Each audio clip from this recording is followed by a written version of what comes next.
ખેડૂત મિત્ર યુટ્યુબ ચેનલમાં તમારું હાર્દિક સ્વાગત છે. એબીસી બગદાણા. આજે આપણે જે કહેવાય ને કે ટોપ 10 કંપનીમાંથી એક કંપની એવી જે સેફેક્સ કેમિકલ ના સેલ્સ ઓફિસર શરદભાઈ આપણી સાથે હાજરમાં છે. તો એને આજ આપણે પૂરેપૂરો ભરપૂર પ્રમાણમાં એનો ઉપયોગ કરીને માહિતી મેળવીશું કે એની જે પ્રોડક્ટ આવે છે એમાં પ્રોડક્ટમાં તો અત્યારે સૌથી લેટેસ્ટ જે ટેકનિકલ આવ્યું છે ફૂગનાશકમાં, એના વિશે આપણે શરદભાઈ પાસેથી માહિતી લઈશું. અને શરદભાઈને કહું કે અમારા ખેડૂત મિત્રોને જે એની નવી ફૂગનાશકમાં જે ટેકનિકલ આવ્યું છે એની પ્રોડક્ટ વિશે, કેટલા ml ના ડોઝ છે, કયા પાકોમાં કેવા એના રિઝલ્ટ છે, કેવા કામ કરે, એ આપણે એની પાસેથી માહિતી લઈશું. શરદભાઈ, તમારું પહેલા તો પૂરો ઇન્ટ્રોડક્શન આપો. નમસ્કાર ખેડૂત મિત્રો, મારું નામ ડોક્ટર શરદ પાલડિયા, સેફેક્સ કેમિકલ્સ ઇન્ડિયા લિમિટેડ વતી આપનું હાર્દિક સ્વાગત કરું છું. હું અત્યારે હાલમાં સેફેક્સ કેમિકલ્સ ઇન્ડિયા લિમિટેડ કંપનીમાં ભાવનગર અને Botad as a territory manager તરીકે કામ કરું છું. બરાબર. હવે આપણે વાત કરીએ એ રીતે કે અત્યારના પાક જેવા કે મગફળી છે, રીંગણી છે, શાકભાજી જેવા ગમે એ રીંગણી છે, કપાસ છે, મગફળી છે, એમાં અત્યારે સર્વત્ર વરસાદ સારો એવો થઈ ગયો છે. બધા એરિયામાં, ભાવનગર, બોટાદ, બધા તાલુકા, તળાજા, મહુવા, પાલીતાણા, બધા તાલુકામાં વરસાદ સર્વત્ર થઈ ગયો છે. તો મગફળી ઉગીને અત્યારે બધા ખેડૂતોને 20 થી 25 દિવસ અથવા મહિનાની થઈ ગયેલી છે. બરાબર. હવે મગફળી 20 દિવસ થઈ ગઈ એટલે એમાં અત્યારે બધાએ પટ મારેલો હોય દવાનો, એની અસર અત્યારે ધીમે ધીમે પૂરી થાય. એટલે હવે ફૂગ આવવાની શરૂઆત થાય, કેમ કે વરસાદ સારો થઈ ગયો છે, વાતાવરણ ભેજ છે, જમીનનો ભેજ પૂરેપૂરો છે, તડકો નીકળતો નથી, એટલે ભેજ આવવાની ફૂગ આવવાની શક્યતા પૂરેપૂરી શરૂઆત અત્યારે લાગે છે. એમાં તે ખાસ કરીને મગફળીમાં શરૂઆતમાં 3 પ્રકારની ફૂગ લાગે.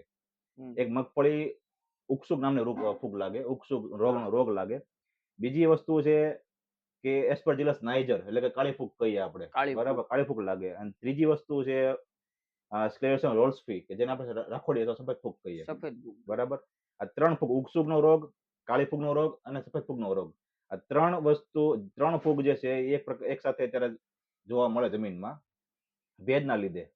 હવે એના નિવારણ માટે આપણે સેફેક્સ કેમિકલ્સ નવું ટેકનિકલ લાવ્યું છે, થાયોફિનેટ મિથાઇલ, જેનું બ્રાન્ડ નેમ છે ફંગો. પાવડર સ્વરૂપમાં આવશે, વેટેબલ ફોર્મ્યુલેશન પાવડર આવે છે. એનો આપણે ઉપયોગ કરવાથી અત્યારે આ 3 ફૂગ છે, કાળી ફૂગ છે, ઉકસુકની ફૂગ છે અને સફેદ ફૂગ છે, એના રિઝલ્ટ બહુ સારા મળ્યા છે. હવે આપણે વાત કરીએ કે આને કેવી રીતે વાપરવી. તો તમે પંપથી આપણે ટુવા દેવાના છે. ટુવા મતલબ કે આગળની નોઝલની જે ફુવારો કાઢી નાખવાનો અને દંદુડી પાડી દેવાની, કેમ કે આ મૂળની ફૂગ છે. આનો તમે ઉપરથી સ્પ્રે કરો ને તો એનું રિઝલ્ટ જોયું મળે નહીં, એટલે તમારે ટુવા દેવા પડે અથવા તમારે ડ્રીપમાં દેવું પડે. હવે તમારે પીએચ સાથે પણ તમે આપી શકો, બરાબર. તો આપણે પંપની અંદર એનું પ્રમાણ શું રહેશે? તમારે પંપમાં આપવું હોય ને તો એક પંપમાં 40 ગ્રામ. એક પંપમાં 40 ગ્રામ, વીઘે 4 પંપ કરવાના. બરોબર. એકરે તમારે 10 પંપ થાય. ડ્રીપ અથવા છૂટા પાણ ભેગું તમારે આપવું હોય ને તો એક વીઘે 200 ગ્રામ. એક વીઘે 200 ગ્રામ ડ્રીપમાં તમારે ઓગાળીને આપી દેવાનું, અથવા તમારે પિયતમાં દેવું તો તમે દોરિયા પદ્ધતિ આપી દેવાનું. પછી આપણે જે ઊભો સુકારો કહીએ, બરોબર, કે મગફળી હોય કે રીંગણી હોય કે કપાસ હોય, બરોબર, એમાં આ ઊભા સુકારામાં આના કેવા રિઝલ્ટ છે? એક્સિલન્ટ રિઝલ્ટ છે ઊભા સુકારામાં. ઊભા સુકારો કયો કે મગફળીમાં તમારે રાખોડી ફૂગ લાગી જાય એના માટે કયો કે કાળી ફૂગ કયો, બરાબર. ત્રણેય વસ્તુમાં પંપમાં 40 ગ્રામ અથવા ડ્રીપમાં દેવું હોય, પિયતમાં દેવું હોય તો વીઘે 200 ગ્રામ. રિઝલ્ટ એક્સિલન્ટ છે. એટલે આપણે ખેડૂતને ભલામણ કરીએ કે વસ્તુ આ વાપરે. આ ટેકનિકલ છે જે ફૂગનાશક, બરોબર, આ થાયોફિનેટ મિથાઇલ જે 70% WP જે આવે છે, આ કયા પેકિંગમાં ઉપલબ્ધ? આપણી પાસે અત્યારે 100 ગ્રામ, 250 ગ્રામ, 500 ગ્રામ ને કિલો, બધા પેકિંગમાં અત્યારે હાજરમાં મળે છે. બરોબર. હવે જેવી રીતે શરદભાઈ સાથે આપણે વાત કરી કે કયા ફૂગમાં કામ કરે, કઈ રીતે વાપરવું, કેટલા પ્રમાણમાં ડોઝ છે, એની આપણને સરસ એવી માહિતી શરદભાઈ આપી.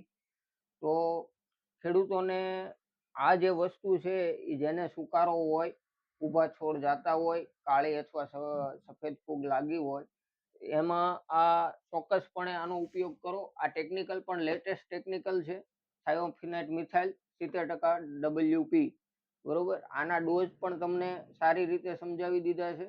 તો જેને પણ જે આવા પ્રશ્નો હોય, રીંગણી હોય, મગફળી હોય કે પછી કપાસ હોય, તો આનો ઉપયોગ જરૂરથી કરજો. આવા નવા સારા એવા રિઝલ્ટ વાળા વિડીયો અવનવા બનાવતા રહેશું અને તમને તમારી સુધી માહિતી અમે પહોંચાડતા રહેશું.